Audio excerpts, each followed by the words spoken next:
Morning, everyone. Hear me okay?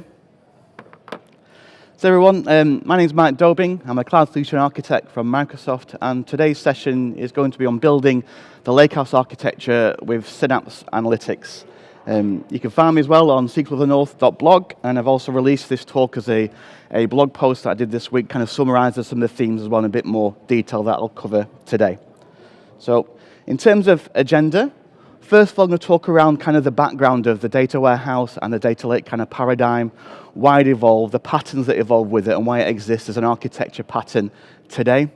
Then I'll lead on to the origin of the Delta Lake and the Lakehouse pattern. What problem is it trying to solve? Where did it come from and the origins there? And again, I'll look at a conceptual architecture pattern using the Lakehouse versus the cloud data warehouse options, just to kind of highlight the key differences there, of which there aren't many. There'll be a short kind of intro to some of the Synapse Analytics services that enable the Lakehouse. Not a deep dive in Synapse itself, I'm sure you've seen those before in other sessions, but just the key services that enable Lakehouse with this architecture. And I'll deep dive into the kind of the architecture pattern itself using those Synapse services, delivering that Lakehouse pattern in detail. If there's time, there will be a demo, but it's quite a time-compressed session, this. So if I run out of time, I'll be on the Microsoft stand if you want to see it in more detail as well, but I will try and cover as much as I can. There's some useful links as well at the end for those who are interested in more details. And the thing I'm going to say now is I'm not saying abandon data warehouses. I'm a big fan of data warehouses. I have been for many years. I'm a bit of a Kimball fan. This is an alternate architecture pattern using a different kind of approach based on some known challenges with the data lake versus data warehouse thing, but don't abandon data warehouses just yet is the mantra. So first of all, a bit around the history of analytics and why these things evolve. So there's generally two approaches to getting value out of data. There's this top-down deductive approach, which we kind of know from traditional BI and reporting, design up front, get your requirements, design a schema, build a data warehouse, build that star schema, lots of upfront work to answer known business questions. And that's kind of a top-down deductive approach, and that's used for answering questions we already know and generally answering things in the past. How many widgets did we sell? How many services did we commit? At the same time, and this was the emergence of the data lake kind of paradigm when it came through, is this bottoms-up or inductive approach where we don't know what questions we want to ask. We know we have data, we want to basically take some data and derive value from it by exploring the data and asking questions of the data to find out what value it can share.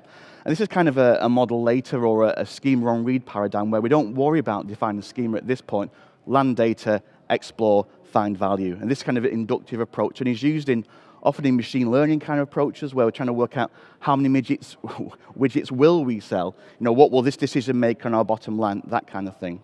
So in terms of the services that enable that as a conceptual pattern is the data warehouse and the data lake. And that led in kind of the last 10 years or so, this kind of paradigm of the data lake plus the data warehouse together. The data warehouse is enterprise reporting, corporate BI, structured, governed data for that descriptive analytics scenario, and the data lake provides the kind of predictive analytics capabilities, land the raw data, derive value, operationalize in there. So the two together meant to this unicorn vision of analytics that ties the two together. Now, this is a conceptual view of the kind of the cloud data warehouse model, and I'm sure we've all seen these left to right down the diagrams before, but the key thing to call out is in the red box in the center there. And the kind of standard pattern is we will ingest data from streaming sources, from batch sources. That will land in a raw zone in a data lake in an untyped format, usually CSV or JSON, something like that. And then a processing engine will transform that data, cleanse it, remove duplicates, replace nulls, apply kind of cleansing transformations on top of that as it pushes it through these processed and curated zones in the data lake. And these will more and more clean data. Sorry? Can we turn up the volume, sorry? Sorry. So we process through processed and curated. So the process zone tends to be a cleaner version of the raw zone, and then the curated zone is where you model your kind of star schemas, your facts, dimensions, analytical data sets. And the key thing in the cloud data warehouse model, it's then pushed into a dedicated compute area to serve those analytics. Things like the Synapse dedicated pools, Redshift on AWS, BigQuery in Google, that kind of dedicated compute engine. And that's the kind of key pattern there. Now, the Lakehouse came about initially from a white paper from Databricks, okay, and they kind of defined it as a new generation of open platforms unifying, excuse me, data warehousing and data lakes together.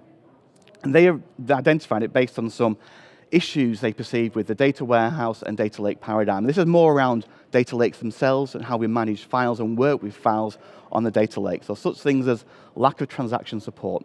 Unlike databases, data lakes don't have an inherent way of handling ACID-type transactions, so atomicity, durability, isolation, and consistency. So there's always a risk when modifying data in data lakes that you leave your data in inconsistent states. It impacts the trust of data lake-based data. It's hard to enforce data quality. By definition, data lakes have a schema on read approach. You dump what you need. There's no real concern around what it looks like, where it came from. So it brings with its own inherent data quality challenges. It's extremely complicated to mix appends, upserts, deletes, inserts on data lakes. Ultimately, you're working with files directly, and files don't work well being inserted to, modified. An efficient way for data engineers to produce kind of dedicated, reporting models, schemas, and that kind of area. And then it leads, and it's kind of tied to the data quality aspect really, is that it leads to kind of data swamps, not data lakes, and that's a bit of a salesy buzz term we've heard in the past, but without kind of true governance on columns, on metadata, on schema, it leads to a swamp and a splat of data which no one knows what's real and what's trusted and so forth. And the key thing is, the last point here, is these multiple storage layers. What we found is that customers were kind of pushing back in the sense that with the data lake plus data warehouse paradigm, you're staging the data multiple times through different zones of a data lake, then storing it again in a dedicated compute, and often again in a dedicated BI tool such as Power BI or Click or something like that. So this kind of multiple storage of data didn't land well with certain customers. So the Lakehouse, as they term it, is the ability to address those limitations of the data lake. And it essentially combines the data lake and the data warehouse together. And in Databricks terms, the data warehouse is the data lake. It's the same thing. And there's a link there to reference about it in more detail. The secret sauce that powers that paradigm is what's called Data Lake. Okay, so Data Lake is an open source project that enables you to build that lake architecture and that lakehouse architecture with compute engines such as Spark, Synapse Serverless, and other tools. Okay, it enables ACID transactions, so trusted transactions on top of the data lake. It enables time travel. So for those who know about slowly changing dimensions or temporal tables in SQL, what Delta does, it allows you to query a table at a given point in time by passing a timestamp to it or a version to it and say it'll return the data as it looks at that point in time.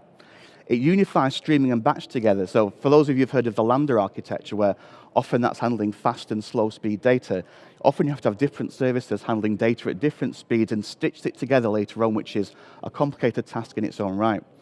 Delta tables and Delta Lake allow you to stream and batch data to the same table, the same sink, and read streams and batches from the same table. They'll become one target or one source. It provides the ability to do schema enforcement, so applying schema on the data lake, so column types, data types, table definitions, that kind of area. And the key thing here, the second to last bullet point, is upserts, deletes, generally CRUD statements. What Delta allows you to do is do those kind of familiar SQL-type transforms on top of the data lake using the language of your choice, be it PySpark, Scala, SQL. You can do merge statements, which is obviously a really powerful one for loading data warehouses and kind of analytical schemas, and performance improvements. Because it's based on the Parquet file format under the hood, it benefits from such things as column pruning, partition pruning, and file pruning as well. So it's an optimization layer built on top of the data lake to allow you to get the best of Delta Lake, with those kind of semantics that I talked around there, trusted transactions, batch unification, scheme reinforcement, and so forth. In terms of a conceptual view, there's only change on there. This is the same diagram as before, but all I've changed there is that red box in the middle, and what's gone, obviously, is the dedicated SQL pool, the compute cluster for serving data. Instead, our reporting layer now is the data lake, using this Delta schema layer on top of it as well. And I'll go into more details how we populate and serve that going forward, but that's the key definition. It's going to be all based on cloud storage, so in Azure, it'll be obviously Azure Data Lake Storage Gen 2, with a Delta Lake platform on top, and then you load, consume, transform, all from that same layer. There is no dedicated compute layer. So with that in mind, with the background and Delta, just talk about the key services in Azure Synapse that enable the Lakehouse in Azure. So for those who have not met Azure Synapse Analytics before, as an overview, it's a unified cloud platform that brings together different analytical engines and use cases under one hood. You access it through Azure Synapse Studio, which is a web portal that exposes all the services within it. And then within there, it's got different services for different use cases and skill sets. It has dedicated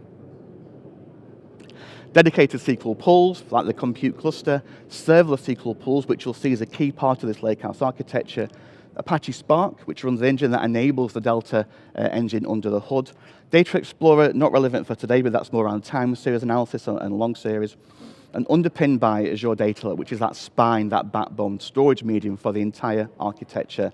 And unifying that, it's a little box in the top left there, that integration one, but Synapse Pipeline. So for those who've used Data Factory before, Synapse Pipelines is Data Factory inside the Synapse workspace, orchestration, transformation, cleansing, and so forth. And those key services empower the Lakehouse pattern with Synapse Analytics.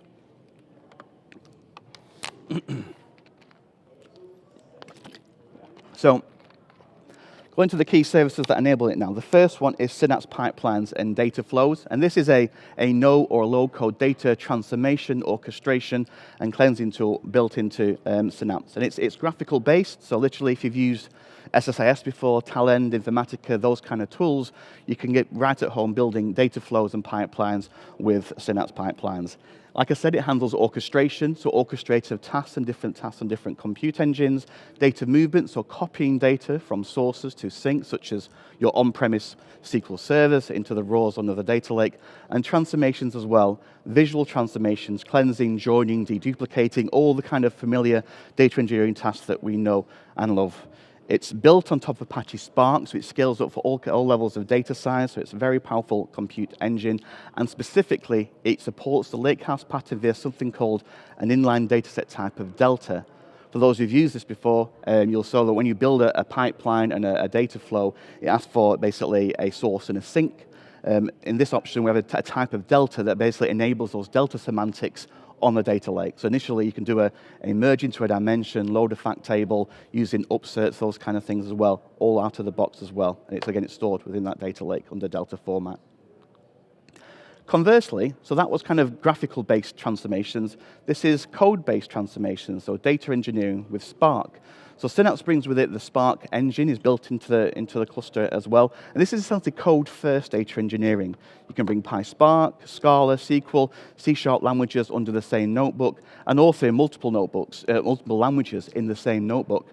I'm a SQL person by trade, but my notebooks, you'll see a mix now of Python and SQL code where I do transforms with Python and then do kind of queries with SQL because that's where I kind of get the best of my skill set. So you can mix and match in one notebook as needed. And it provides the ability to analyze, transform, cleanse that data in the data lake and then write it down to that Delta format as well. And you'll see kind of the flow, the contextual flow shortly. But again, in terms of how Synapse enables this paradigm, Synapse Spark comes with Spark 3.2, which includes Delta Lake 1.0, which is that open source platform, and enables those Delta semantics on top of your analytics platform. The third service that enables it, and this is kind of it's not an optional, but it's a way of doing it, which I'll talk around more details going forward. So serverless SQL pools. So this is a pay-per-query model.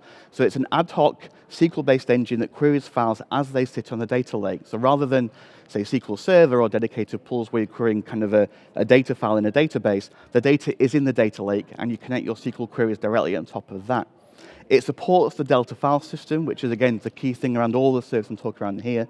So essentially, you define, create your Delta structures, point serverless SQL to it, and then query it with a SQL endpoint as you would anything else, okay?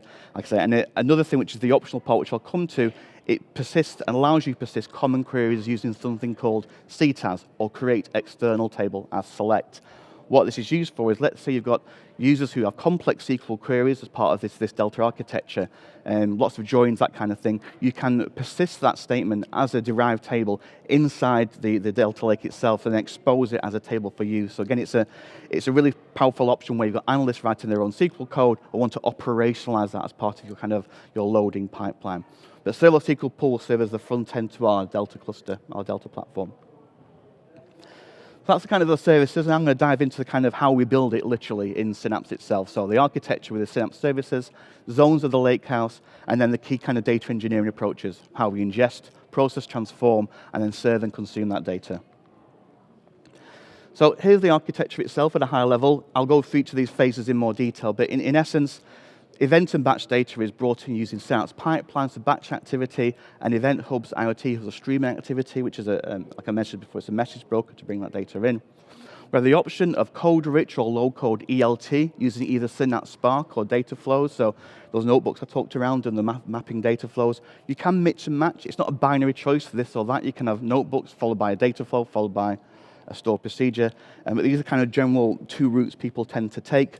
And this is based on that Delta Lake-based architecture on Data Lake Storage Gen 2 running that Delta semantics. Okay, so our data will be landed as raw, transformed into Delta, and then pushed through the architecture and served through serverless SQL endpoints, which is 0.5 on the screen there. Just about the data lake layers themselves, kind of explain that in more detail. For those who have seen the kind of familiar folder structure of data lakes, it's this area here. So optional is the landing layer, and this is, some people have these, some people don't. And this is where you have a kind of a daily batch or a daily dump of data from systems. You will do a transient data store, you dump all your files, they'll be processed into raw, and that'll be wiped for the next run. So literally, it's a very temporary staging area. Files landed as CSV, JSON, whatever you prefer. And then the raw data layer, this is still, there are schools of thought on this, which will straight to Delta here, or keep it straight into the raw format. Databricks will advocate a Delta all the way through, which is fine. The pattern I kind of recommend and I see is keep the data in its raw format and the raw layer in its native format, and then adopt an append-only model in there. So you'll see, for example, source system, table, then maybe year, month, day kind of folder structure, and then the files there in an append-only model. The idea is we don't overwrite things, we just add new things to it. But then from enriched onwards, the next zones, this is where Delta kicks in. Our format is converted to Delta. It enables those Delta semantics, so analysts, report writers, machine learning developers, all the kind of consumers of your platform, that's where they get access from, enriched onwards. Think of enriched as almost like an ODS or a cleansed version of raw, like I said before, and created where you serve your star schemas, your analytical data sets from it, all in Delta. And attached underneath there, it's a kind of a Synapse-specific term called the workspace data layer. And essentially, it's a sandpit area. For those who've used Synapse before, you'll know it asks for a default kind of storage account when you spin it up. So this is basically where you do your exploratory codes, ad hoc queries, just testing, kicking the tires of various things. It's designed around the workspace itself, but keeps it separate from the enterprise data lake, which forms that landing raw, curated, enriched zones. Going into the patterns that load it now, so a deeper dive into those kind of architecture patterns that I showed before, the kind of prescriptive pattern. So ingestion, first of all, how do we get it into Delta? This bit doesn't really change much from traditional cloud data warehouse ones, to be honest. For streaming, there's generally two recommended patterns. IoT devices, event systems, pushing data out. Event hubs generally is the kind of the capture mechanism, a message broker to capture that feed and push it into a transformation engine in there. And that could be something either Stream Analytics, which is a cloud-based service in Azure for applying SQL queries on streams in flight before pushing them into a sync, or using Spark itself. So Apache Spark can read, so Synapse Spark can read those event hub queues, take that data in a structured screaming approach, apply transformations, and then push it down into your data lake. There is also an option, what's called Event Hub Capture, where if you don't want to transform the data, you just want to capture the events and land it straight into the lake, Event Hub Capture is a service, a part of Event Hubs that allows that functionality as well. So essentially got three kind of routes in there, and it depends if you want to transform the stream in flight or land it and transform post-landing. And the sync options, as in where the data goes, will vary depending on the use case. But normally, it's a mix of your kind of Delta Lake raw zone, tends to lead straight to Delta if you're using kind of a Delta Lake version of the Lakehouse, and real-time applications like a Power BI dashboard or some kind of application serving real-time telemetry. Batch, again, this is still similar to what you've done before because the early stage part of the ingestion is the same. Load into raw zone in native format as CSV and JSON using Synapse copy activities. So you build a pipeline with a copy activity, connect to a source, connect to a sink, move the data. Aim for idempotent ingestion. So the idea behind that is minimize the impact on source systems as much as possible. Look for CDC-based patterns or incremental patterns of capturing and moving data, and try not to kind of overwrite data in your source. So the idea behind that is that always go for kind of a pen mode in your data lake rather than, so the idea is retain all, never throw away, apart from for archiving use cases. So basically, idempotent, the idea behind that is you can run the same pipeline 1,000 times and get the same result at the end of it. That's the kind of aim behind it. I mentioned copy activity pipelines. We now support SSIS, integration runtime, within Synapse. That just came recently in preview, which has been asked for a while. So if you've got existing SSIS packages that do that loading, they can now be used inside Synapse itself using that SSIS integration runtime as well. So it's an extra feature that wasn't there before.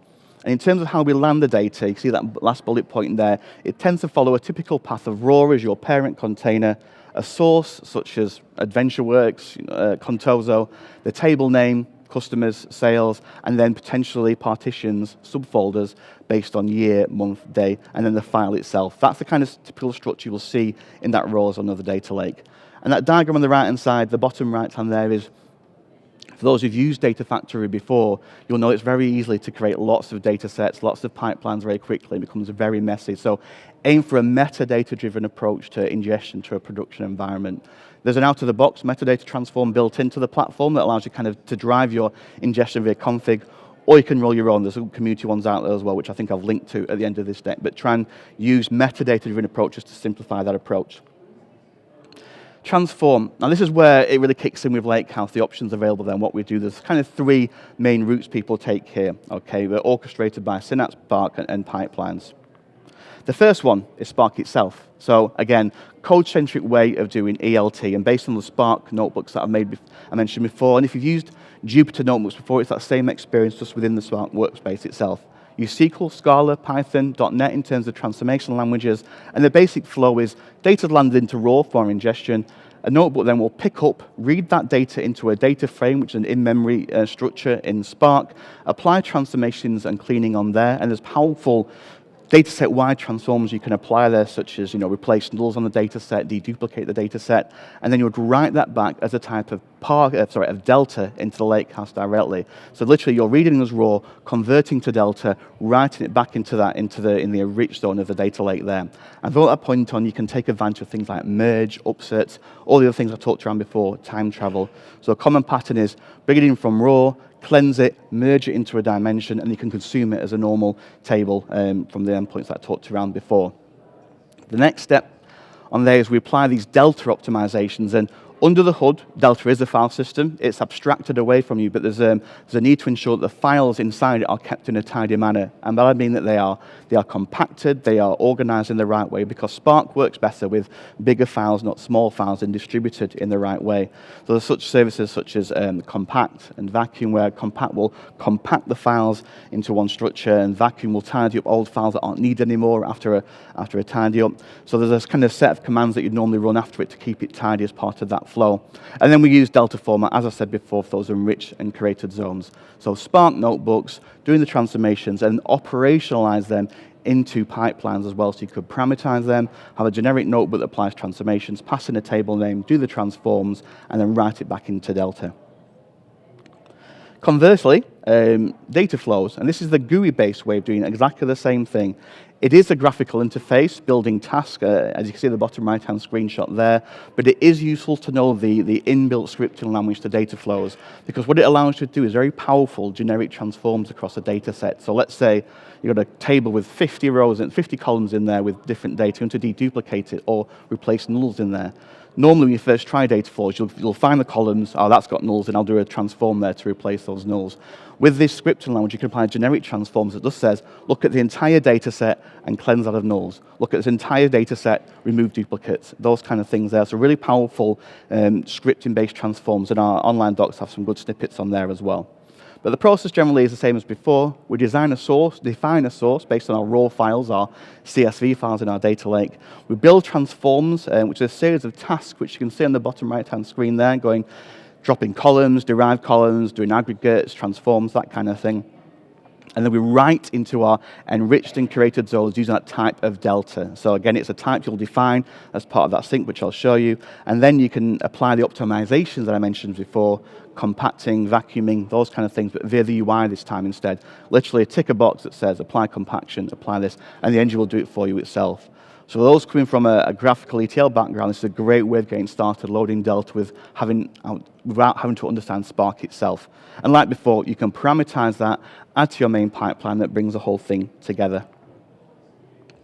The final kind of option for transform is, like I mentioned before, serverless SQL, creating external tables as select. So literally, And the bottom right screen, I'll try and show you a bigger version of that shortly, but essentially take a common query that's complex, many joins, and persist that as a table inside the data lake. So it's not stored in a database engine, it's stored back in the data lake itself, but then it persists that as an external table that's exposed via that serverless SQL pool. So your analyst comes to you saying, I've got this 1,000-line bit of script I want to run every day. Rather than kind of they run it, you can productionize that using this and store it as a table. So it's much more performant, much more querying. The one trade-off that this doesn't support yet, which should be coming, is it creates the file as Parquet, not Delta. So Parquet is the underlying file form of Delta. What it means is with this particular option, it doesn't enable time travel, it doesn't enable merge, things like that. It's just purely a read file system for this purposes. It's not an issue as such with this one because what you tend to do is delete the previous version and create a new one every day. So you don't tend to use the same semantics as other ones, but it's a caveat to bear in mind when you're using serverless SQL and CTAS expressions. And then finally is around serving and consuming. So we've ingested the data into our row zone. We've used mapping data flows. We've used Spark. We've used CTAS to transform the data into Delta. How do we consume that? Okay, how do we execute that for our analysts? So essentially, here's the pattern that we talk around here. We define external objects in that serverless SQL pool that point to the data lake, the Delta Lake itself. So we created our fact dimensions, our analytical data sets, our sales and customers, that kind of thing. And you'll create what's essentially called an open row set query against that Delta table in there. And you can see in the bottom right-hand corner there, it's creating a view called fact sales. It's selecting all from that location in the data lake, so the curated fact sales Delta folder.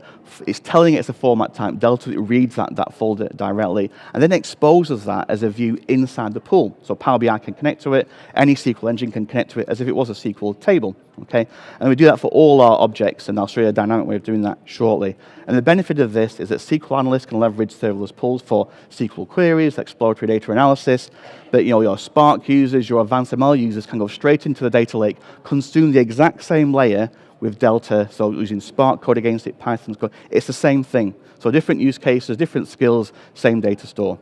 And then you connect using the Power BI, using the SQL endpoint connector as normal, or the new Workspace connector, which I think came out late last year. There was a question from the blog around why can't Power BI connect straight to the Delta layer itself? That doesn't exist yet. Currently, you can only connect to Parquet with Power BI, not Delta. So there is an open source version of the Delta connector out now. It's not a native connector, but it works. So the recommended pattern right now is expose via serverless SQL endpoints and consume that layer instead. Okay. So bringing it all together, and then just check the time on there. That's good. This is kind of the end-to-end of a typical kind of production-light data flow. It's obviously not what you're seeing a real production environment. The flow is kind of contextually correct. So step one, copy the raw data in there. And these are pipelines in Synapse, which I'll walk through in a moment. Copy the raw data into CSV from our source systems, land it in the raw zone of the data lake. Then steps 2 and 3 will process our dimensions and facts. And again, as before, it's taking raw, it's applying transformations, cleansing, joins, that kind of thing, and then loading them into Delta tables inside the Delta lake, okay, in that enriched zone of the Delta lake. So you'll see shortly a DIM customer and a fact sales as that Delta format. When that's done, we'll process our aggregate, so that's where those CTAS statements comes in.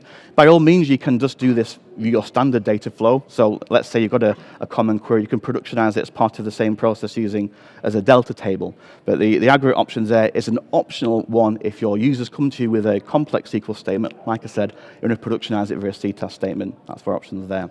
And then finally is a dynamic external object generator. So basically what it will do, it iterates through all your tables in curated and enriched and creates these external facing objects in the serverless SQL pool. That's kind of the end-to-end flow, and I'm going to show you that as a demonstration now. So this is the same thing I'll just show you on screen. I'll just try and zoom out a little bit on there so you can see. I'll go into these patterns more detail. But these are the same pipelines that I showed you before. This is for those who have not seen it before, this is the canvas for Synapse pipelines that builds pipelines, builds data flows, applies transforms, cleansing of data. And each of these is a pipeline in its own right. And the general pattern is you create a master pipeline that chains child pipelines together with those kind of transformations. So the first one here, I won't run every step because of time, but I'll show you the kind of the output it produces. This is a general copy activity that copies some source tables from AdventureWorks. In reality, you should never be seeing a copy activity per table. That's kind of an anti-pattern. You should have a generic ingester like I talked around before, otherwise you'll have hundreds and hundreds of copy activities in your workspace, which isn't ideal. But I can just click run on that now. And I'll take a few seconds to copy the data into my data lake, and I'll just show you where we're going to process that. So just while that's running, if I cut to my data lake there, and yeah, okay, click on there. So these are my zones of my data lake, as before. So we've got a raw, enriched, and curated, and aggregated zone in there. So as you can see in the raw layer, inside here, I've just got a simple structure of a folder per table. I've only got one source system. And then in here, you'll see I've got CSV files there. Okay, so this will be my general loader we're going to work with today. But going up from there, and I'll show you how I'll populate this in a second, is these enriched and curated zones.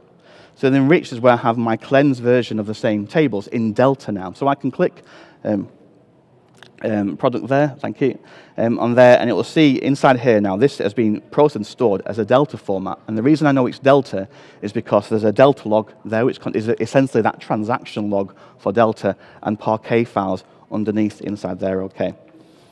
In terms of how I processed that, how I would have created that, so we've loaded the data in there, that's just finished. And then in here, we'll process our dimensions and facts. So if I open this pipeline here, so you can see that one there. There are two data flows in here. One's going to take our source raw files and convert them to Delta, do some very simple transformations and cleansing. The other one's going to merge that into a dimension Delta table for consumption. So click this one first. So again, you can see on screen here, oops, sorry. I'll zoom in a little bit there. So it's taken two sources. So the first one I'll just show you as an example is product, and it's connecting to my product CSV file. I've got a generic data set here, so I can just reuse the same one with a parameter. And what it does then, it takes that data and it applies this one's a simple transformation step, but shows one of those powerful set-based transforms on here. It says fixed nulls. What it's doing, it's creating a derived column. So if I just scroll up there, rather than saying, I know column X has got nulls, I'm going to fix it, it says for any type of column that's got a type, and it's quite small now, I do apologize, but any type of column which is a short integer and an integer data type, I can dynamically replace that value that's null with a 0. Okay, so let's say I want to replace all my null integers with a surrogate key that's kind of a dummy member, or just like a 999 or some kind of number that replaces nulls. I can apply that against the entire data set without having to name every individual column, and there's Dataflow provides a series of transforms that allow you to do that. But that's just one example on there. And you can keep adding more and more tasks to the data flow, such as joins. I'll show you more in a second on that. Aggregate, surrogate keys, pivots, that kind of general visual transformations on top of the data. And the key thing here is how we put that into Delta itself. So this last step here is a sync, and that loads that into the Delta file format. So I click on there. At the bottom, you can see there's a sync type inline and a type of Delta. It's saying use the Delta engine now to create this table and populate this table. And if I click on settings, and here, so it's got a path. Normally this would be dynamic, but you can see it's pointing to my enriched zone of product on there. So it's going to the product and enriched zone on there. And tell it just to overwrite the data because it's a daily dump. I'm just going to completely flatten and recreate the table every day and allow inserts on there. And underneath, you can see these Delta options here, and auto compact and optimize write. These are things you normally write manually in Spark. Very simple commands, but you still write it in Spark. That optimizes the data as it lands, so it's performant for querying and writing by downstream tools. And when that's run, it creates the Delta table here. Let's go and close some of these objects off so you can see. In here, it's a rich zone. I can query that straight away now using Serverless SQL. On top of that, get a type of Delta on here and click OK. Now this will take a few seconds to warm the engine, about 8 or 9 seconds just to cache it. After that, we run it quick. But that's querying that Delta table now on there. It will infer the schema. It will infer the structure from there. I don't need to define anything on this point. It will just read it. And then you can see, oh, I got an error on there. Is that because I've done something?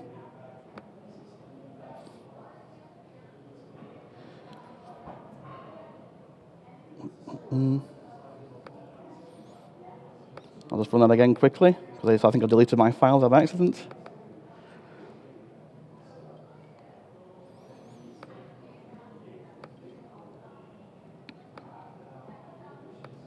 So So let's get that running there. But what it will create is, I'll just go into that folder in there again while it's running.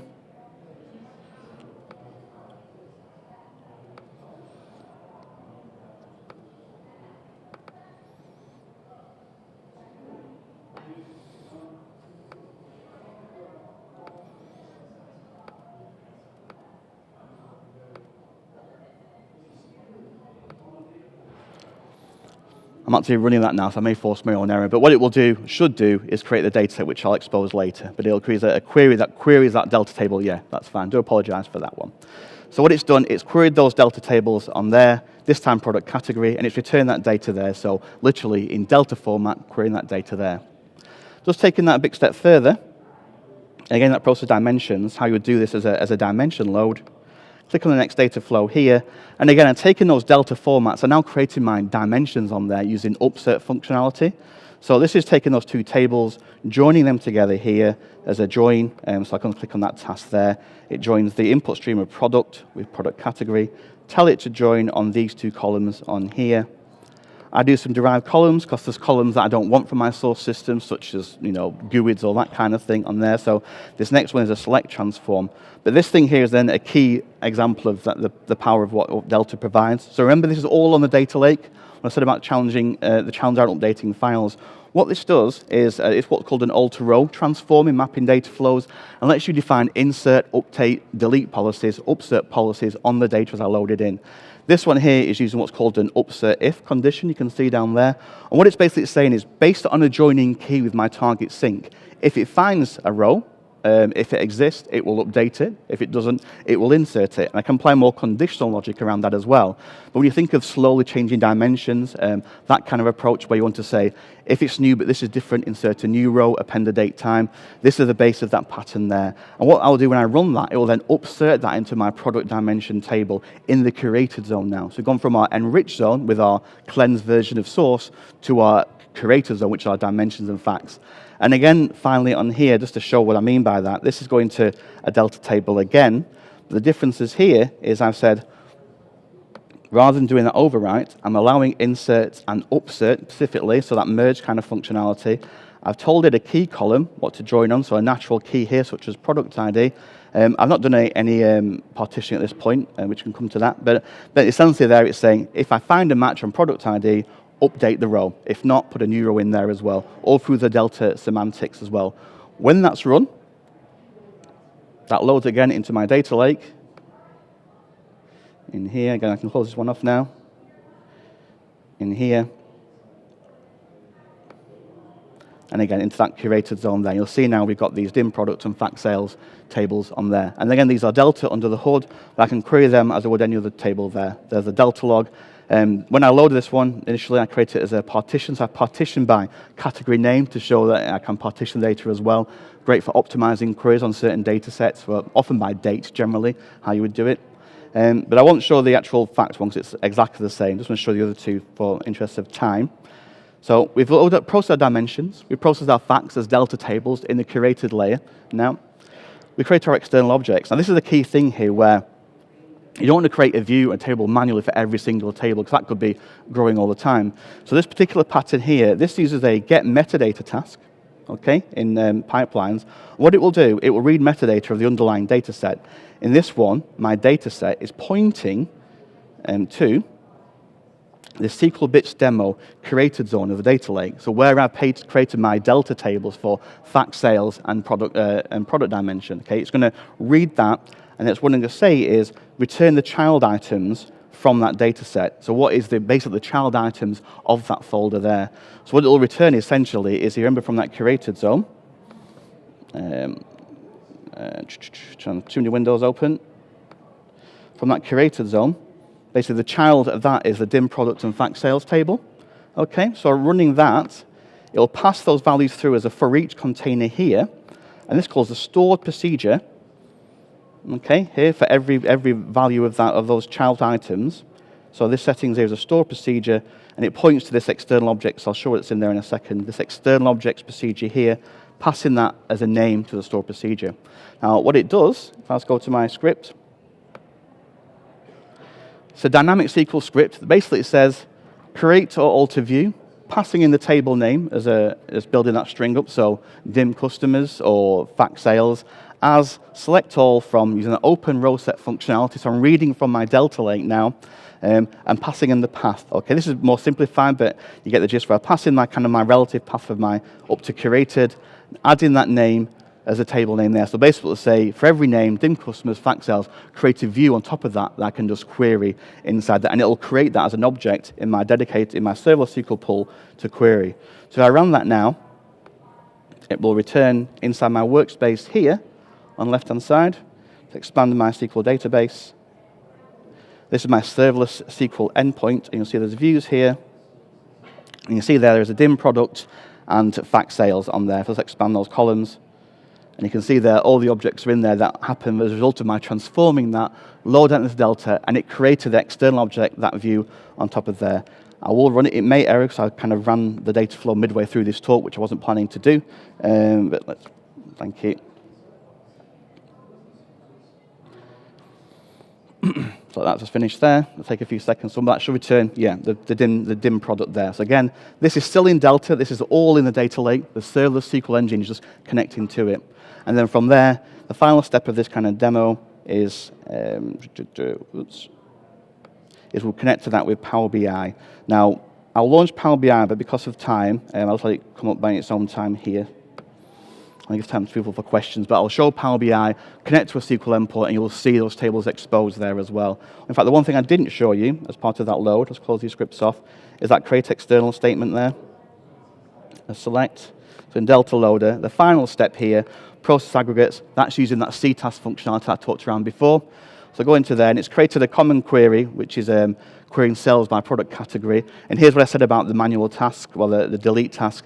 You delete the previous version as a task or point to yesterday's run of that derived query, call the store procedure, then calls this store procedure here. And then in here, I'll scroll down to the example of what it does. That store procedure definition is down here somewhere. And you can see here it's saying, create external table, sales by product category. Location is where it puts it, so an aggregator folder by name there. And then it says, here's the query that it runs. So it's querying our dim and fact table for the actual query, and it persists that as a table in there. In my serverless SQL pool, in here, it'll expose this external table, sales by product category consumed by business users. Okay.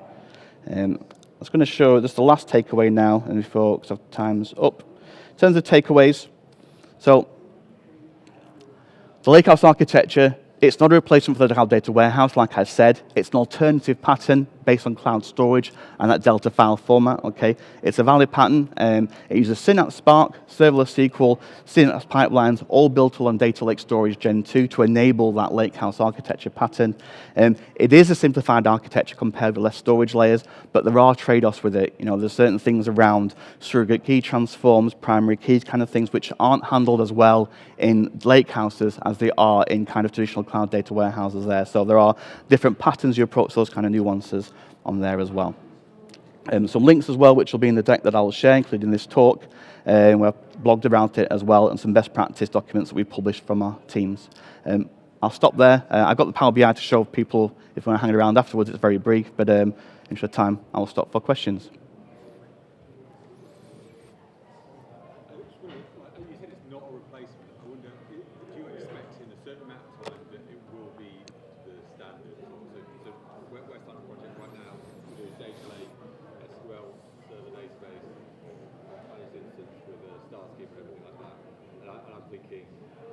Should I be thinking in 2 years' time we'll be doing this, or do you think they'll always be in parallel?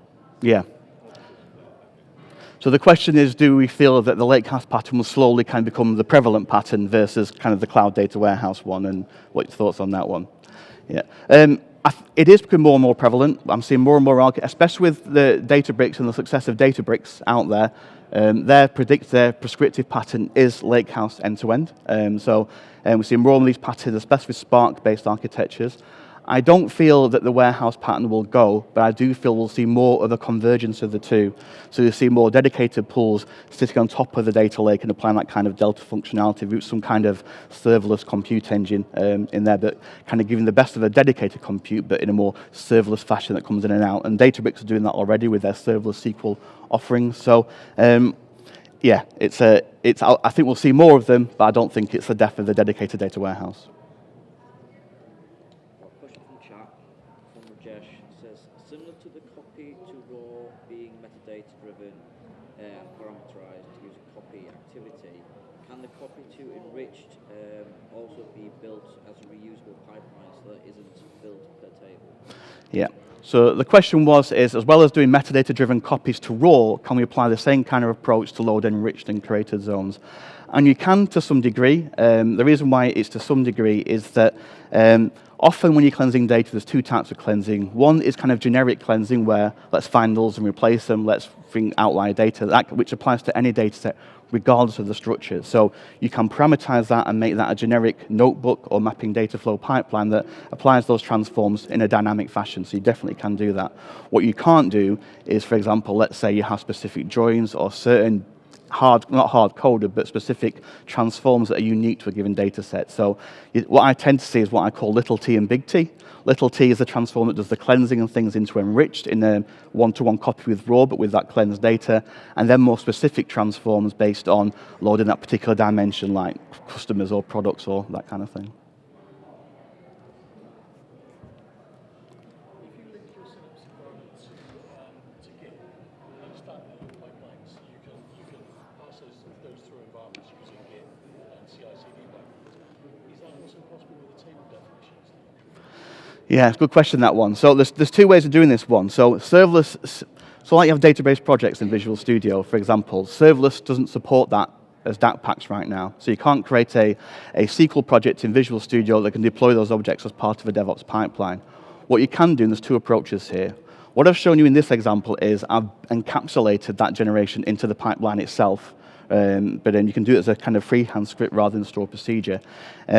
But what the other option of doing it is, when you can create a database project, say in Visual Studio, but rather than export the DAC pack, export the SQL scripts instead, and define your objects in there. So when you run your DevOps pipeline, change the option from DAC pack to SQL scripts, and it will run the SQL scripts to create the objects that way. Another question from the chat. Damien asks, what are some of the metrics and criteria to be considered when deciding if Data Lakehouse is appropriate for you? So the question is, what kind of metrics would we consider to switch to, say, Lakehouse versus a cloud data warehouse as such? It's hard to say as metrics as such. It's more kind of use cases and patterns and skills, really. That if you want to have a centralized analytics platform built on a common storage platform, and you've got probably happy to use skills like Spark and things, because ultimately it is Spark under the hood, that even with data flows and the other transformations, before that kind of Spark kind of engine, it's a great way of doing it, and it simplifies the architecture. There's no kind of say, if it's this amount of data, use Lakehouse versus cloud data warehouses. It's a different kind of pattern. What I will say, though, is that I personally feel that the jury is still out around the Lakehouse architecture serving highly concurrent BI queries in the environment, which is why tools such as Azure SQL, little databases exist to kind of serve a querying layer. And I know there are white papers and documents out that kind of show it can be done, but my experience so far has been that you still need sometimes some kind of compute engine, dedicated compute engine to power that serving layer, which is where the cloud data warehouse comes in. So, yeah.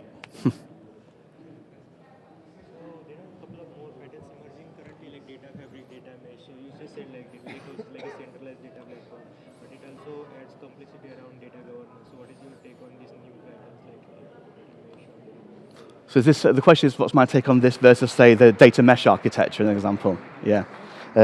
Okay. I'm still out on data mesh. I'm not convinced either way yet on it. So the question is around where does this sit versus data mesh. So data mesh is a distributed architecture pattern with no central hub, where each kind of data domain has its own set of data resources in that kind of area. I can see why it exists, and it is a bit of it's not necessarily an anti-pattern of the lakehouse, because you can still have localized lakehouses for each node of the given mesh. The problem I see with mesh right now, and if you could shoot me down, data mesh fans in the room, is that I still don't see how we do it great data governance across nodes of the mesh. How do we ensure conform dimensions from node A that matches with code B, for example, with node B? So you can do lakehouse in the mesh, to answer your question, within the given nodes, but that feels like on the mesh itself is a different question entirely. Questions then. So Rajesh asks, do you see Synapse serverless scaling performing well, especially when using as a serving layer, which is often time sensitive? That is a great question. And this is another thing around the question around where we use cloud data warehouse and not. So what I will say is serverless Synapse, I wouldn't use it for highly concurrent BI. I think I wouldn't use direct query with Power BI straight against that layer because it won't be performant for high concurrency queries. So the recommended pattern would be to still store those kind of queries inside Power BI and import mostly in Power BI Premium. You can use something called hybrid tables in Power BI right now, but that will switch then to a direct query for the bit of data that exists within the serverless layer. But what I'd say is use the serverless layer directly for exploratory queries, logical data kind of queries, but for concurrent BI, serve it through that Power BI kind of in-memory model. Another question. Your CTS tables, are they automatically refreshed when the data used within changes? No. So the question was, are the CTAS tables automatically updated as part of data changing? They are not. If you remember from my demonstration, there's a task before that says delete the previous version and then run the query again. So literally it's a drop and recreate every time. It's not natively tied to the underlying data store. So you have to manually, well, programmatically through the pipelines, drop it and recreate it. Is that just because you're adding more files, or is it because it's caching? It's just because it persists as a standalone table, so there's no kind of link back to a previous, pipeline as such.